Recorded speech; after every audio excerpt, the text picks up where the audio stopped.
Buenas noches, qué bueno que nos acompaña en este día. Y el PRD sigue dando de qué hablar, por supuesto, su conflictividad interna parece no tener fin.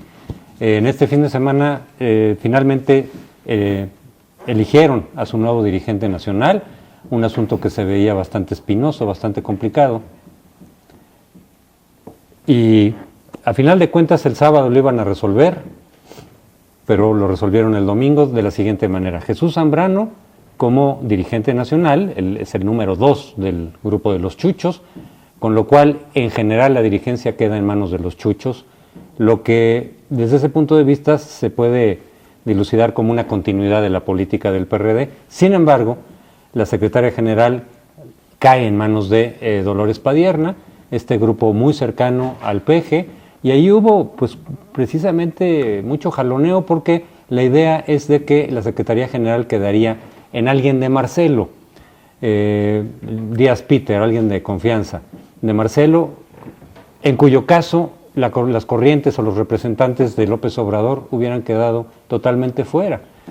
Se trascendió en estos días que Dolores Padierna amenazó incluso a Marcelo con hacerle la vida imposible en lo que le resta de su gobierno en el Distrito Federal. Sabemos que Dolores Padierna y su esposo René Bejarano, que reaparece ya como militante del PRD, tienen mucha fuerza política en el DF, fueron aliados de Marcelo en su momento, pero ahora dijeron, si nos dejas fuera, aquí las cosas te pueden complicar en lo que resta de tu gobierno. Al parecer Marcelo cede y incorpora o acepta, a final de cuentas, a Dolores Padierna como secretaria general, pero eso de nueva cuenta, pues anuncia conflictividad dentro del PRD. Para empezar, ya dijo Dolores Padierna, no a la consulta del Estado de México, no a las coaliciones, cuando es algo que ya se había decidido en el Estado de México, y Jesús Zambrano insiste con seguir buscando la política de coaliciones. O sea, ahí, dentro de la propia dirigencia del PRD, se va a seguir dando la guerra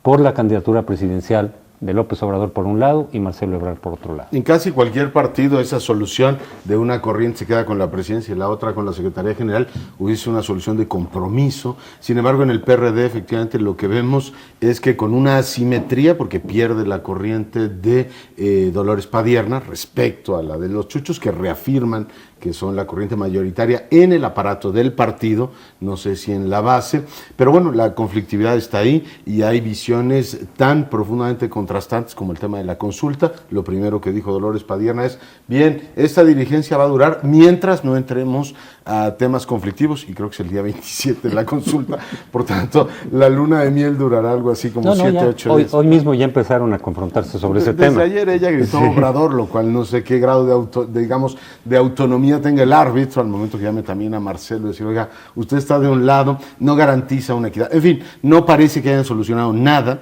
Lo único que evitaron fue que Jesús Ortega siguiera al mando del Partido de la Revolución Democrática, pero en fin, los problemas están ahí y yo veo tres fundamentalmente. El primero es que no hay una voluntad autocrítica de las corrientes, es decir, a ver, ¿por qué hemos llevado al partido a la situación que está? Cada una reafirma su posición y quiere imponerse sobre la otra. La segunda es que son impermeables a la autocrítica reciente, a de admitir a Bejarano y que nadie diga nada. Cuando López Obrador decía, ya hablaremos en otro bloque del tema, que iba a elevar a categoría de delito grave el tema de la corrupción, supongo que el primero que tendría que meter a la cárcel es a Bejarano, pero tranquilamente regresa y todo el mundo asume que el hombre nunca se fue, con lo cual es una gran hipocresía. Y la tercera y última, yo veo un partido de la Revolución Democrática completamente a espaldas de lo que está ocurriendo en el mundo. Y una fuerza política como esas no puede estar ignorando lo que está pasando en Brasil, donde por cierto está Obama, lo que ha pasado en Chile, lo que ha pasado en Uruguay, lo que ha pasado en Argentina, en Ecuador, en fin, en toda América Latina con la izquierda. Aquí los grandes temas siguen siendo el Estado de México, Coahuila y, si me apuran, Nayarit. Simplemente una fuerza política como estas no puede tener una visión tan limitada de lo que es el mundo. Creo que es tristísimo lo que acaba de ocurrir en el PRD, porque si bien hay que reconocer que evitaron lo que ha ocurrido en las sucesiones previas, en los cambios de dirigencia previo, gracias a que cambiaron de método de elección, porque demostraron 1 y 4 veces que no podían elegir de manera abierta entre los militantes a la dirigencia porque había demasiados cargos de corruptelas en las propias elecciones internas, y entonces optaron por una al interior del propio Consejo Nacional y salvaron, digamos, medianamente la elección. No ha habido hasta el momento ningún cargo de que haya habido corruptelas al interior de esta selección, pero seguimos viendo a la política, en general yo diría en México, pero en particular en el PRD, centrada totalmente en personas. Nadie vimos ayer ni que Jesús Zambrano ni que Dolores Padierna, que como dice Leonardo, representan a dos corrientes fuertes al interior del PRD, plantearan, más allá de la alianza electoral sobre el Estado de México, plantearan qué es lo que tienen que ofrecerle a los votantes mexicanos en términos de una alternativa de izquierda viable, triunfadora, que pueda llegar al poder y constituirse en una alternativa de gobierno. Yo les reto a ustedes tres, digamos, a nuestro auditorio, a saber si hubo algún planteamiento de fondo con respecto a qué hacer con los problemas centrales del PRD internamente y también con lo que este partido le quiere ofrecer a la ciudadanía en términos de oferta política. Ni una sola palabra. Todo es ver cómo se van a dividir los 500 y tantos millones de pesos, antes eran casi mil millones de pesos que les tocaba al PRD, pero como perdieron tanto en el 2009, pues ahora les toca casi la mitad. Entonces es un reparto por una parte de puestos y otra parte de recursos que nuestro erario público da a los partidos para su sobrevivencia. Hay otra forma de ver este muégano envenenado de Jesús Zambrano y Dolores Padierna, porque ambos representan la evolución de dos vertientes de la izquierda. Jesús Zambrano fue guerrillero de la Liga Comunista 23 de septiembre. Dolores Padierna nace a la política desde el movimiento urbano popular en la Ciudad de México, después del 85. Y su evolución muestra cómo ambas vertientes han ido perdiendo el filo, el gusto por la discusión teórica. Coincido plenamente con ustedes, no hubo discusión teórica, hubo una disputa por los cargos. Que recuerda, por cierto, lo que sucedió en el PRI con Roberto Madrazo y Elbester Gordillo. Hay un paralelismo muy claro en esas manzanas envenenadas o en esas parejas mal avenidas que desde ahora anticipan una ferocidad en el conflicto que ya empezó. Pero luego se da una situación de una medio surrealista, muy mexicana, porque Dolores Padierna reivindica el día de ayer a López Obrador, que ya lo discutiremos, por la mañana ya ha presentado un programa que merece ser discutido, muy coherente. Es un verdadero elenco de propuestas, pero el problema es que Andrés Manuel López Obrador no mencionó una sola vez al PRD. Eso es. Entonces el PRD lo apoya sin que el líder tome en cuenta al partido.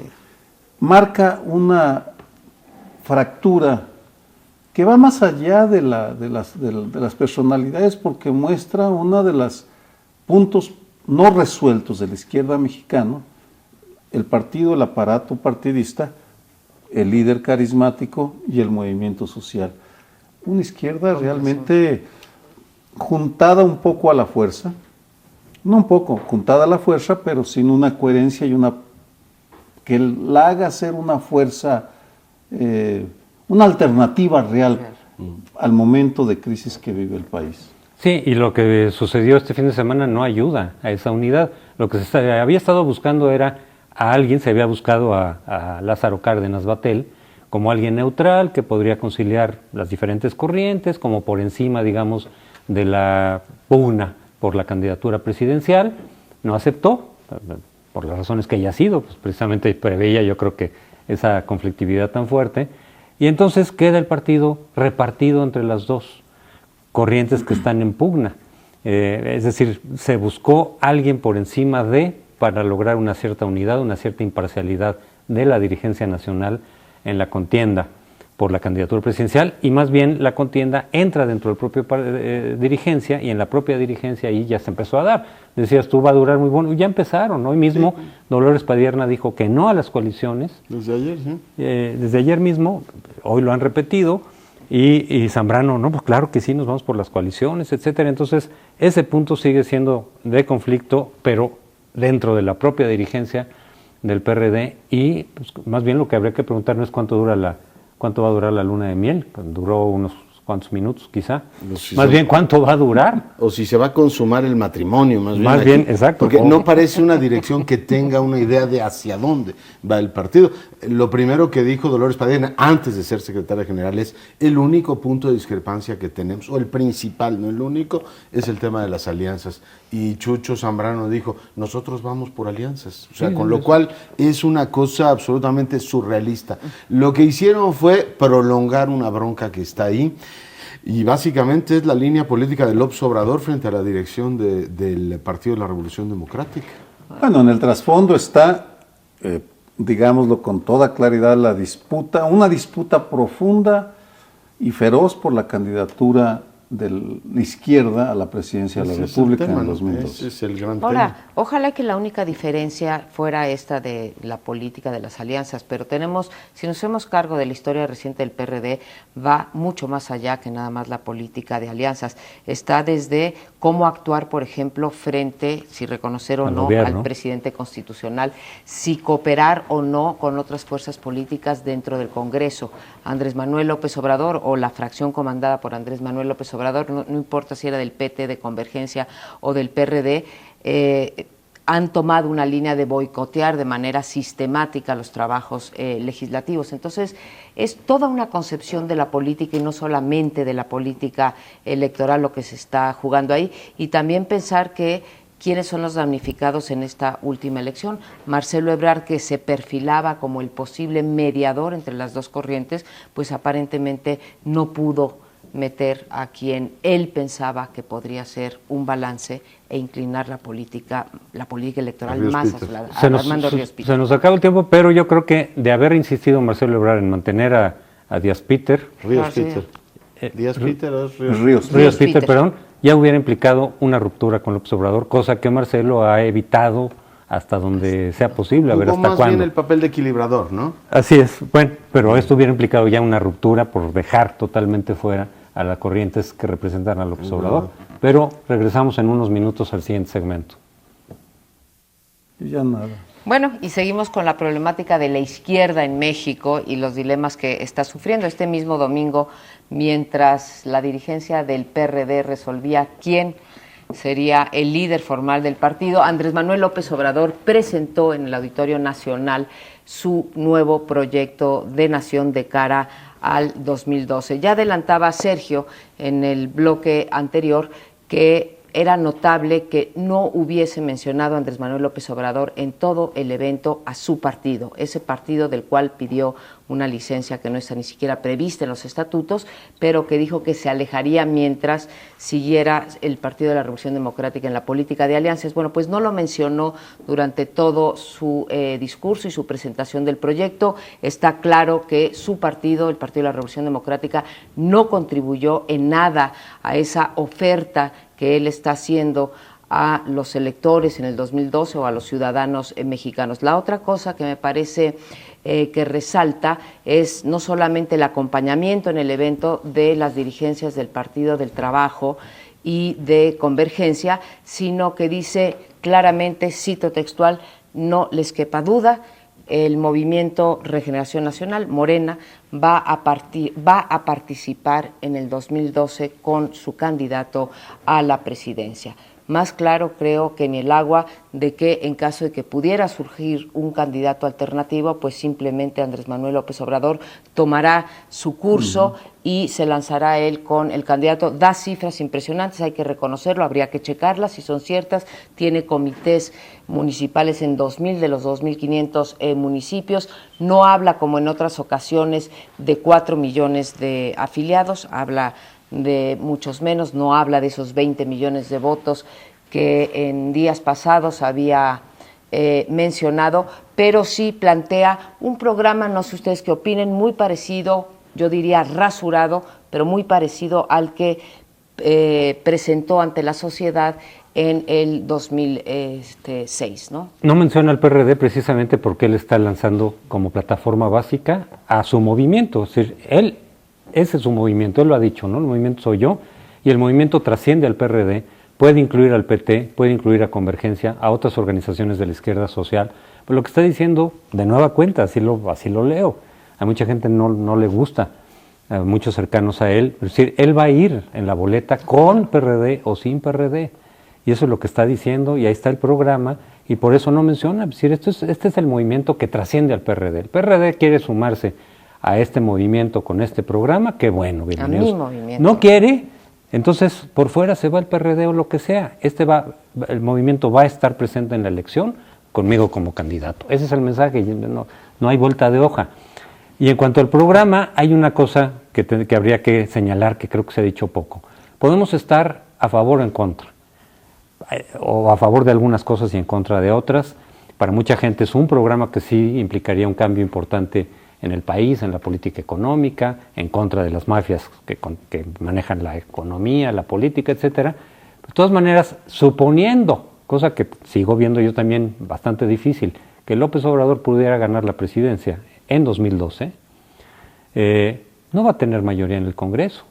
O sea, de cualquier manera, ese programa tendría que negociar con otras fuerzas políticas, cosa que a él no le gusta, porque aunque él ganara la presidencia, repito, cosa que veo bastante complicada, pues en el Congreso no va a tener mayoría para decir, este es el programa que va a transformar al país. De todas maneras tendría que transigir a la hora de la negociación con el Congreso o tratar de recurrir a medidas de choque contra el Congreso para sacar adelante su programa como algo integral. Dos reflexiones. La primera, es un muy buen documento, un muy buen discurso el que pronunció el día de ayer. Hicieron un espléndido trabajo en las 50 enunciados, en las 50 propuestas, un buen trabajo intelectual de diagnóstico y propuesta. No me quedó ninguna duda, lo revisé con enorme cuidado. Tiene dos problemas. El primero es, ¿qué sería? Práctico, es decir, nos dice a dónde quiere llegar, no nos dice cómo, porque es un documento construido gramaticalmente en futuro. Se van a tomar estas 50 medidas siempre y cuando gane las elecciones a la presidencia. Ese es el requisito práctico, porque desde un primer momento dice esto está basado en un movimiento político y pacífico, pero eso tiene dos problemas. Uno, que por fuerza ese programa de reforma profunda que propone tiene que él negociarlo con las instituciones que existen, ya lo mencionabas, el Congreso, los partidos, el PRD, los gobiernos, el PT, los gobiernos, los estados, sin hablar, por supuesto, de los poderes fácticos que no están regulados jurídicamente. Y en ese sentido, no está resuelto el problema de el líder de un movimiento social indiscutible, con las estructuras de partido, que además da un golpe sobre la mesa, conceptual y político, y dice, aquí estoy y de aquí no me muevo, y no hace ninguna concesión a su adversario dentro de la izquierda, Marcelo Ebrard, que se queda, por lo que pasó el día de ayer, bastante debilitado, porque no veo por dónde pueda salir, o en el corto plazo, con un documento tan elaborado. Ya le ganó la partida intelectual, conceptual por lo pronto, y ya le ganó la iniciativa política al interior de la izquierda. Pero la política siempre tiene una alta dosis de... No sé si le ganó la conceptual, yo creo que esa todavía va a correr. Lo que la ganó fue la escénica. O sea, mientras el PRD se reunía el fin de semana, él decidió organizar la suya para decir, a ver, déjense de tonterías, aquí está el centro del poder. Yo la conceptual no creo que se la haya ganado, porque el documento, a diferencia de lo que tú ves, mi querido Sergio, yo lo veo muy contradictorio. En primer lugar, es un documento que no toma en cuenta lo que está pasando en el mundo, no hay menciones ni al cambio climático. Y mira que Fidel Castro le dijo que lo tomara en cuenta, a las grandes transformaciones del capitalismo global. Es decir, habla como si México estuviera en una isla, y simplemente por quedarme en lo ecológico, propone una reducción de los precios de la gasolina al mismo tiempo que propone la innovación en las nuevas energías. Yo creo que la discusión sobre ese tema pasa por que los que consumimos gasolina, y la defensa del autotransporte me pareció muy sintomática. Es un grupo de presión muy poderoso en este país, y que salga a la izquierda a defenderlo me pareció cuando menos cuestionable. Me pareció también cuestionable que plantee una serie de modificaciones constitucionales francamente dudosas. Yo no veo cómo la Constitución de la Suprema Corte de Justicia se pueda plantear democráticamente. Si los ministros de la Suprema Corte van a tener que hacer campaña diciendo vamos a tener contenta a la ciudadanía, cuando es un poder que, a diferencia de los otros dos, no se integra por voto popular en prácticamente ningún lugar del mundo,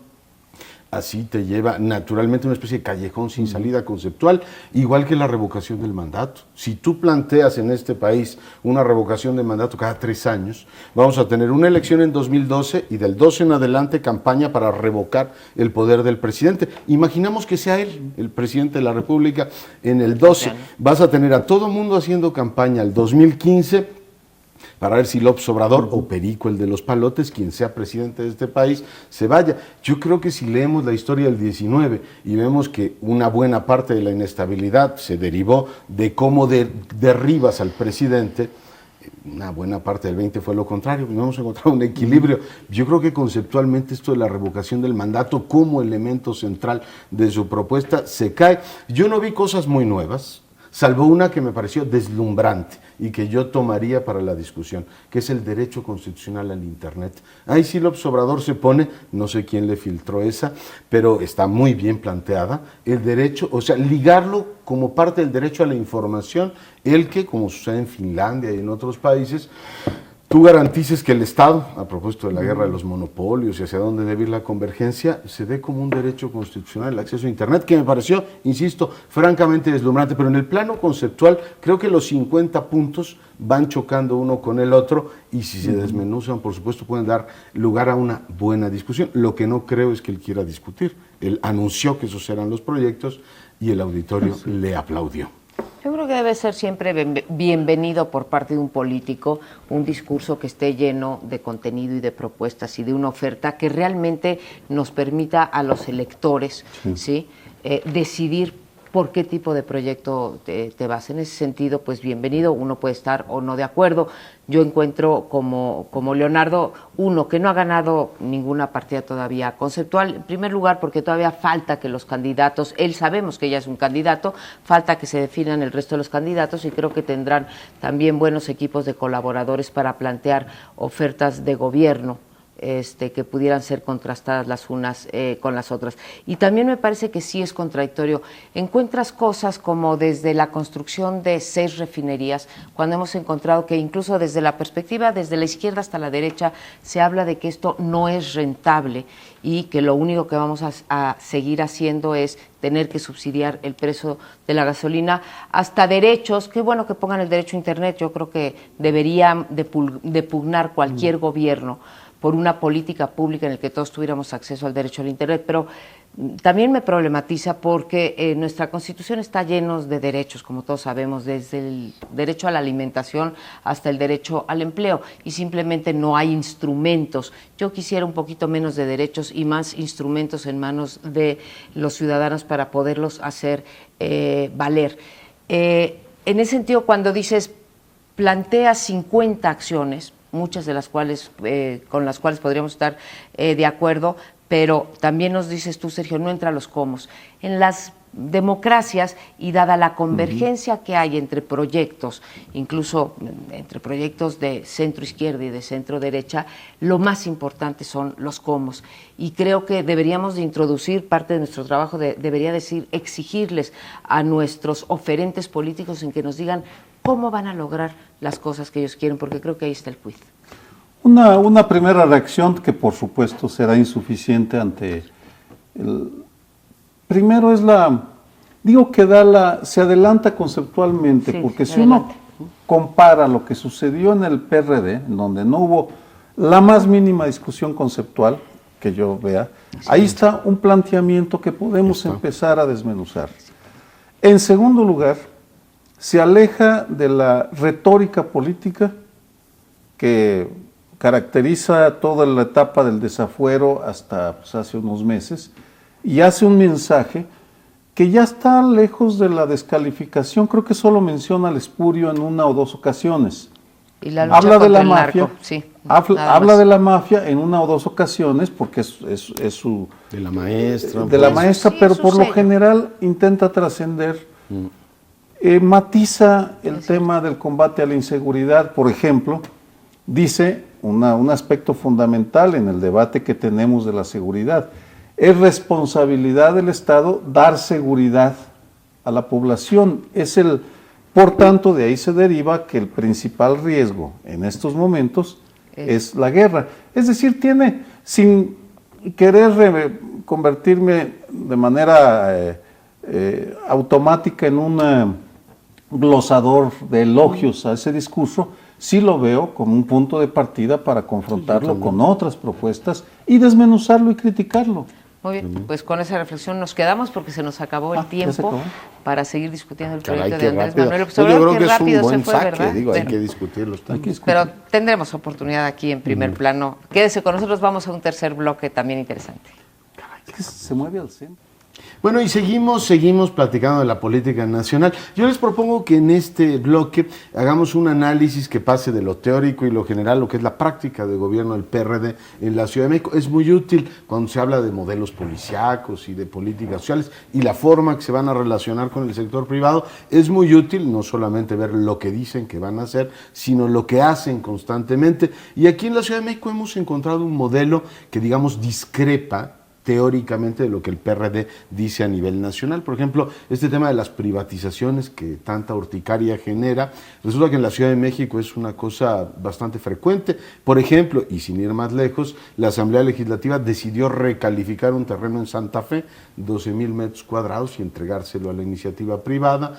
Hay una gran discusión sobre si es o no conveniente que la construcción de infraestructura se haga efectivamente delegándola a los privados y después se administre como concesión. Es un modelo que la derecha ha planteado, por ejemplo, para que se aplique en Pemex, y a la izquierda le parece prácticamente un anatema. En el caso de la administración de la infraestructura en la ciudad no les parece tan delicado. Pero iría yo un poco más lejos y trataría, si puedo, en 30 segundos de teorizar. A mí me preocupa que haya una izquierda gobernando desde el 97 en la Ciudad de México, que de manera continuada haya administrado la mayor parte de las delegaciones de esta ciudad, y una buena parte de lo que predica a nivel nacional no se convierte en realidad en lo local. Es decir, por ejemplo, defender el interés público. Ciertamente nuestra izquierda no ha defendido nunca la bandera verde, parece que lo ecológico no le entusiasma, pero no ha hecho una profesión de fe por decir, a ver, el interés público, defendiendo barrancas, las zonas estas de recarga de los acuíferos, como parte de una defensa de lo que es el interés público frente a un apetito, déjenme decirlo así, inmoderado de los especuladores inmobiliarios que gobernaban con el PRI. Sus intereses eran los que determinaban cómo y cuándo y hacia dónde crecía la Ciudad de México.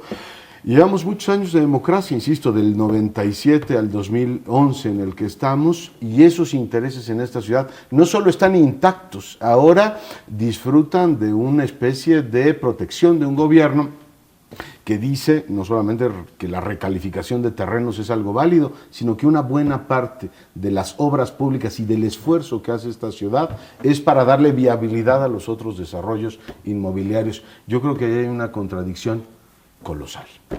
Bueno, desde un primer momento es una contradicción además que choca y se anula mutuamente, no solo en el terreno conceptual y sino en la práctica.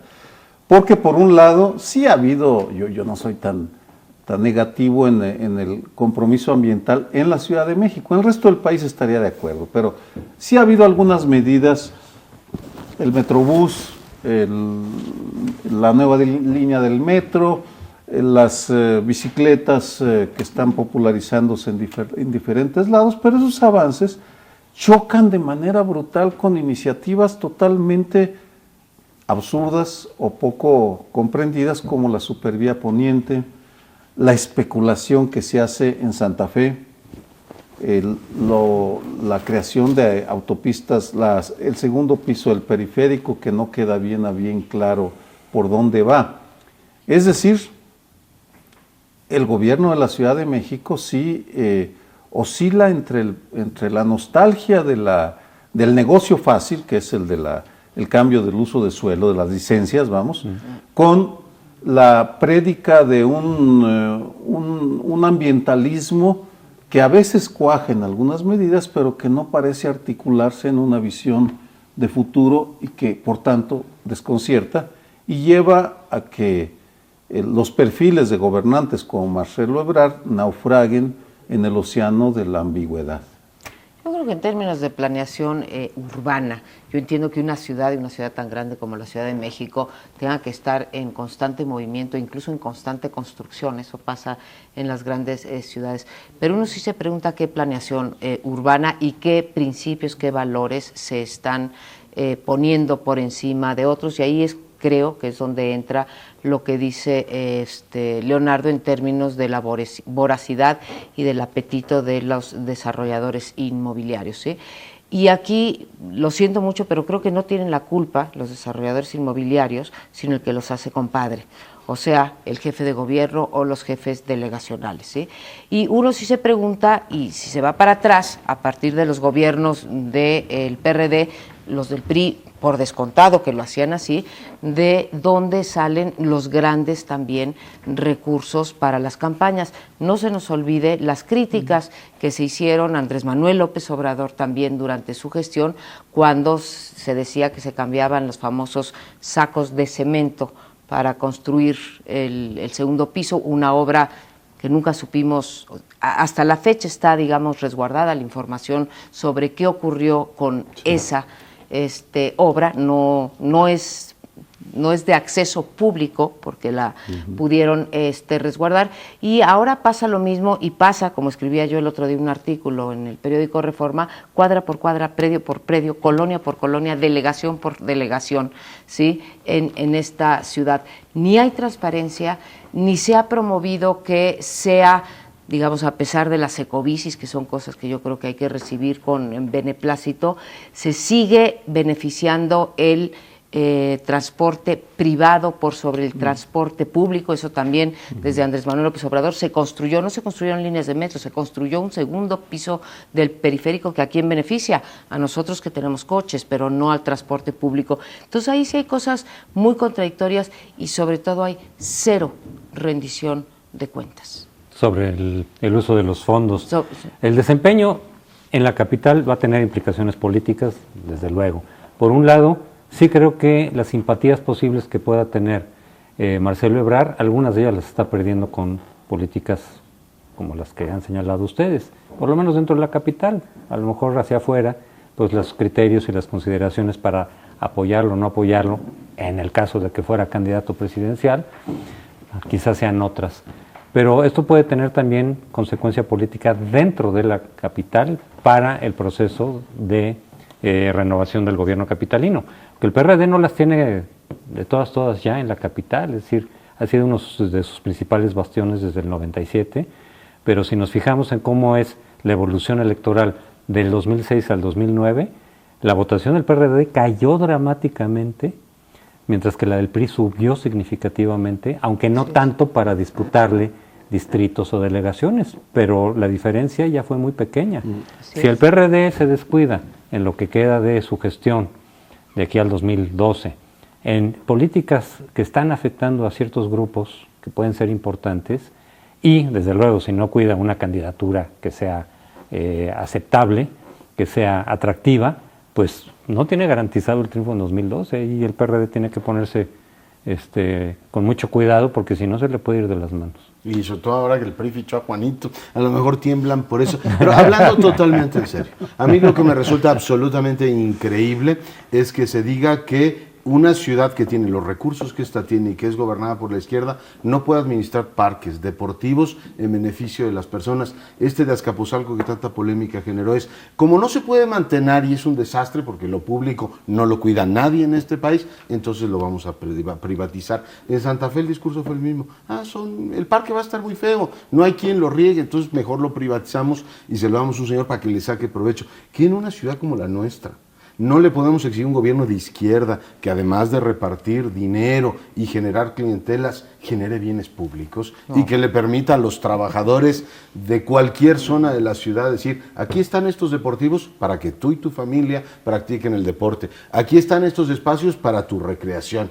No nada más se trata de construir pistas de hielo en el Zócalo capitalino. Los bienes, la edificación de bienes públicos debe ser, desde mi punto de vista, con eso quería, digamos, aportar una perla teórica, la gran función de la izquierda. No solo es repartir dinero para generar clientelas o tener a locatarios de mercado y peceros en tus filas, es crear bienes públicos para que la gente viva mejor.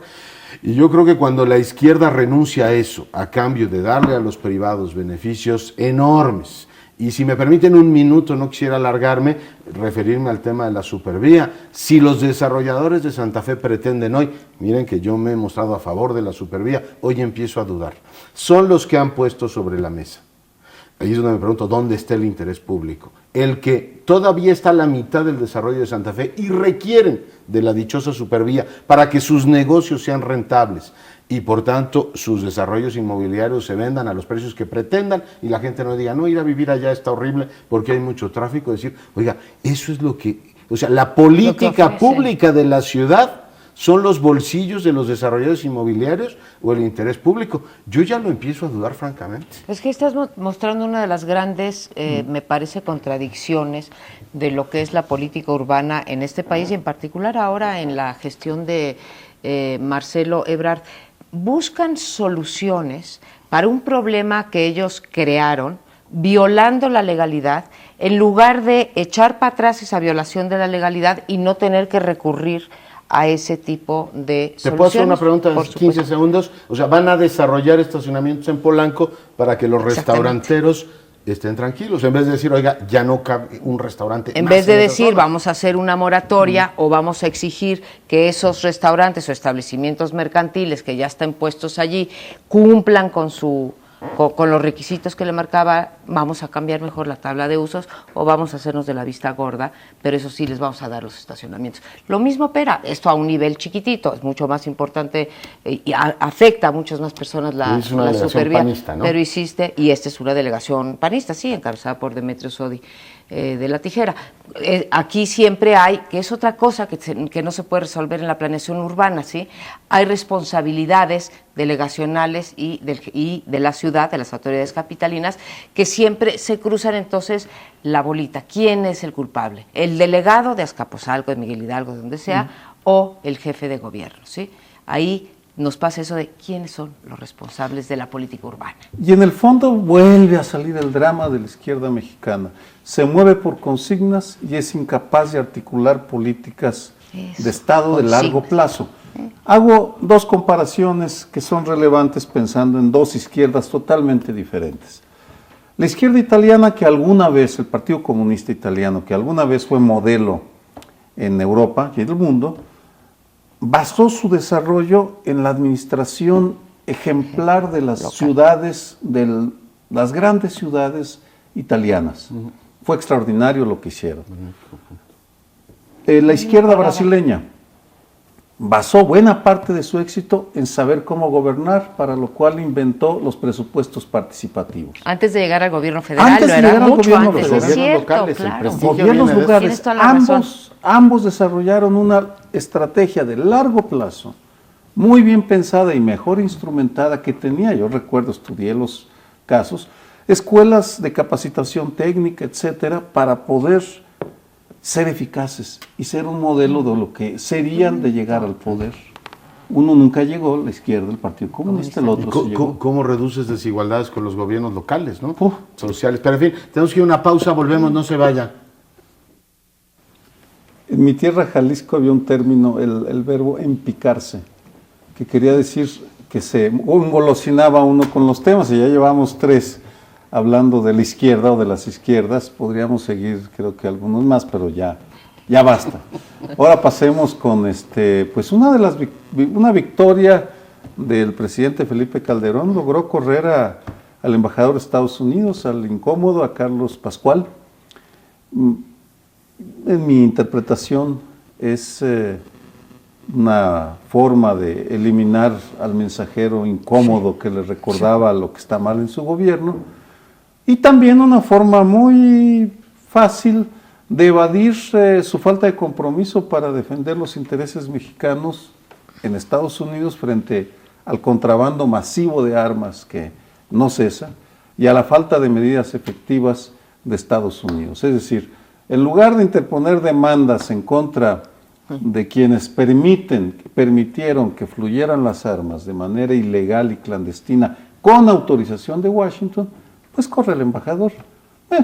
Ya no servía de mucho porque estaba cuestionado, ya no hablaba con él ni lo saludaba. Uno lo puede entender, pero los problemas de fondo no, ahí siguen. Y en ese sentido, pues sale la ex canciller Rosario Green a abanderar de una manera muy intensa y poco común, porque ya parecía que nadie recordaba esos conceptos, principios de la política exterior mexicana y de la política de México hacia Estados Unidos, que creo mantienen su validez discursiva nada más, porque en la práctica, pues, si el PRI regresa a los pinos en el 2012, dudo mucho que los implementaran, pero en fin, en términos de lo que pasó en la relación México-Estados Unidos, ese sería un embajador corrido, un gobierno postrado y una ex canciller muy encarrerada. Pues yo no sé, o sea, tú dices empicarse. Empicarse, sí, bueno, vamos Nos a seguir. empicamos. Vamos a otro dicho. Yo no sé si nos va a salir más caro el caldo que las albóndigas. No sé en qué sentido pueda interpretarse esto como un triunfo de la política exterior mexicana o incluso un triunfo del presidente Calderón, el que se haya ido Carlos Pascual. El embajador Carlos Pascual, yo puedo entender, sí, que no fuera del agrado, que lo que leímos en Wikileaks, que no fue ninguna novedad, en esta misma mesa dijimos muchas de las cosas que 1 año o 2 años después leímos en Wikileaks, sí, en términos de análisis. Sí, es que es cierto, Leonardo. Sí, el embajador nos veía a nosotros. Pues yo creo que nos veía, ¿no? Bueno, en términos de que, pues sí, los candidatos del PAN eran grises, azules o verdes, o grises, pardos o negros, en términos de que si se coordinaban, que si nuestros centros de inteligencia eran muy buenos o muy malos, en fin, todo eso, yo no vi ninguna novedad, pero regreso al tema porque me estoy desviando. Me parece que es lo mismo que decíamos al inicio de este programa con el PRD. Hablamos de las personas y no de la política. Tienes toda la razón, Sergio. Por una parte, ¿no? O sea, la política exterior va a seguir corriendo por las mismas vías porque va mucho más allá de la relación entre el embajador y las autoridades mexicanas, sea el presidente o no lo sea. Y en lugar de estar exigiendo un conjunto de premisas o un conjunto de políticas que estamos en posición de exigir, nos vamos por el lado fácil de que nos cayó gordo un embajador y que se vaya. ¿Cuál es el saldo neto?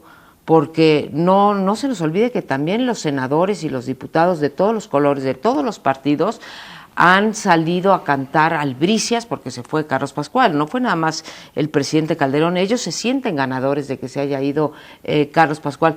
Yo quisiera ver cuál es el saldo neto y me atrevo a pensar que el saldo va a ser más negativo que positivo. Como decía mi mamá, ¿sí? No se queje usted de este señor, no te venga otro peor. Vamos a ver cómo nos toca. Ya veremos. Sí. Lo que está claro, eso ha dicho el Departamento de Estado, es que las líneas generales de la política desde la óptica norteamericana no cambiarán y que Pascual hizo, digamos, el trabajo que tenía que hacer para que la relación fluyera por un determinado cauce. Yo creo que sí es un punto político para Felipe Calderón. Lo pidió muy inapropiadamente. Yo jamás hubiese imaginado que la solución hubiese sido por ahí. Por supuesto, el Departamento de Estado ratificó a Pascual, y que él haya, digamos, puesto su cabeza sobre la mesa, también habla bien de Pascual y habla bien. Ojalá los políticos mexicanos tomen en cuenta eso. Cuando yo soy, pensó Pascual, el objeto de la discordia, ofrezco mi cabeza y me voy. La verdad es que no se me había ocurrido esa solución, pero es una solución que le da un triunfo a Calderón, que hay que ver cuánto cuesta. Porque por un lado, la propia administración Obama dirá, a ver, este es el primer embajador que cae por asuntos de Wikileaks. Vamos a ver si los rusos, los italianos y otros más no le piden, oiga, ¿y por qué no le propone a su embajador que también renuncie aquí? Puede tener costos enormes.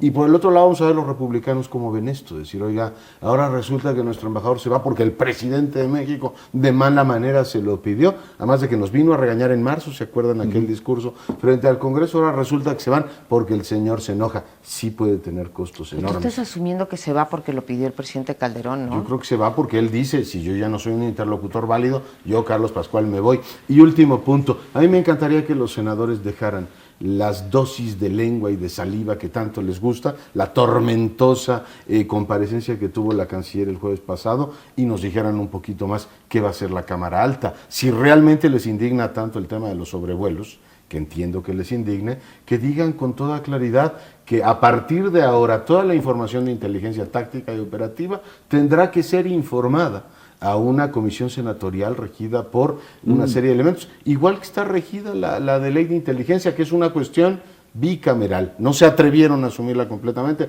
pero que no nada más nos den clases de retórica, ¿no? A mí me encantaría que Rosario Green, en vez de dar clases de literatura, diera clases de política exterior y dijera, a partir de ahora el Senado controla ese tema. Yo vería, ella y por supuesto la mayoría, pero mucho más serio que simplemente lucirse a costa de la canciller Espinosa. Bueno, pero ahí hay un punto de fondo que es en lo de los aviones, es quizá la política exterior la conduzca, dice la Constitución, el Ejecutivo, aunque ha habido controversia desde el gobierno de Fox sobre si también el Senado tiene que participar en la conducción y diseño de la política exterior. Eso tendría que resolverlo la Corte, no se ha llevado a la Corte para que decida, a final de cuentas cada quien tiene su interpretación. En lo que sí me queda claro es que el Ejecutivo tiene que comunicar, aunque de todas maneras la conducción de la política exterior fuera exclusivamente el Ejecutivo, si esa fuera la interpretación correcta, que eventualmente diera la Corte, este tipo de cosas también las tiene que comunicar a lo mejor a una comisión del Senado, la Comisión de Relaciones Exteriores, y a lo mejor decirles, oigan, les pedimos discreción, pero necesitamos su aval, su permiso, por lo menos su conocimiento de que se va a hacer este tipo de cosas porque creemos que nos conviene al país, etcétera. Pero en fin, sí creo que de pronto el Senado diga, oigan, pues esto es una cuestión de política exterior en la que no nos están siquiera informando. Pero para volver a lo de Pascual, sí puede verse como un triunfo de Calderón en términos de decir, como se le está criticando que es muy sumiso frente a Estados Unidos, muy gallo frente a Francia con lo de Cassés, es decir, bueno, para que vean que si hay algo que me molesta el embajador, pues voy y lo digo públicamente y pues tengo esta victoria, pero que para mí sería una victoria pírrica, en eso coincido. Porque al final de cuentas, lo que reportó muy profesionalmente y con mucha habilidad Carlos Pascual, pues es lo que está pasando en el país, efectivamente, es decir, fue bastante preciso, se puede diferir un poco, pero con matices, es decir, eso es lo que está pasando en el país y eso es lo que él reportó, lo que efectivamente hemos sabido en relación con la violencia, con el ejército, o por qué no entró el ejército por Arturo Beltrán Leiva en Cuernavaca, que tuvo que entrar en la Marina, pues eso lo reportó él con la interpretación de decir, pues es que a veces no es confiable el ejército, o el ejército no le quiere entrar a ciertos operativos. La cosa es, cambia el embajador, va a cambiar la situación que el embajador Pascual vio y que provocó la molestia de Felipe Calderón. Por supuesto que no, las cosas van a continuar más o menos por el hecho que venga un embajador, que a su vez reportará más o menos lo mismo, porque no por ser un nuevo embajador y decir, mira, a Pascual lo quitaron o se tuvo que ir o renunció por reportar lo que está pasando en el país, entonces ahora yo voy a endulzarles y voy a decir otra cosa distinta. Lo dirá en público, como sucede en el protocolo diplomático, en público dirá que es fan de Calderón, que lo felicita por su política en contra del narcotráfico, pero los cables que mande van a ser más o menos iguales a los de Yo Pascual. tengo una mini pregunta a ustedes que conocen bien la relación bilateral. ¿Da tiempo de que nombren otro embajador o nos iremos con un encargado de despacho? Que ya está nombrado. La última vez nos quedamos más de un año con Eso, encargado por eso Así es, pregunto así eso. es. de Mira, despacho. Creo que el problema de fondo tú lo planteaste, o más bien, jalaría tu comentario que viene en tu columna de hoy para el Universal, por cierto, de la falta de una visión global o internacional de la izquierda. Lo mismo se podría decir del gobierno de Felipe Calderón y de la diplomacia mexicana. No tiene eje, no tiene anclaje. Lo ilustro con unos cuantos elementos. Primero, la política la relación bilateral, la sustancia de la relación bilateral funcionaba muy bien entre Calderón y Pascual. No había problemas, hasta que no sale Wikileaks. Y entonces eso lleva, al igual que con Florence Cassés, a un berrinche presidencial en ambos casos y a decir, pues se va por acá y no me importa lo que pase. Pero con todo lo que se podía criticar al güero Castañeda, Jorge Castañeda, al principio, los primeros 2 años de Fox, ahí había una coherencia. Se quería construir la política exterior del México de la alternancia y la transición. Eso se acabó. Y ahora tenemos voces discordantes o poco articuladas entre sí, en la cual la relación de inteligencia no es la misma que lleva desde la Secretaría de Relaciones Exteriores, pero ya me están diciendo que este brillante análisis tiene que suspenderse porque se acabó el tiempo. Bueno, ¿Qué hubiéramos el brillante pensado? análisis no el mío, sino el que estábamos haciendo, creo que iba muy bien. Tuyo especialmente. No, A ver, ¿qué creo hubiera que... pasado, Sergio, si nos piden la cabeza de Sarucán allá? Pues nos hubiéramos ¿verdad? montado Entonces, envuelto en la sí, no bandera sé. nacional y no hubiera pasado nada. Pero Así es. eso queda para la especulación, nos tenemos que ir. Muy buenas noches, que tenga un feliz final de puente.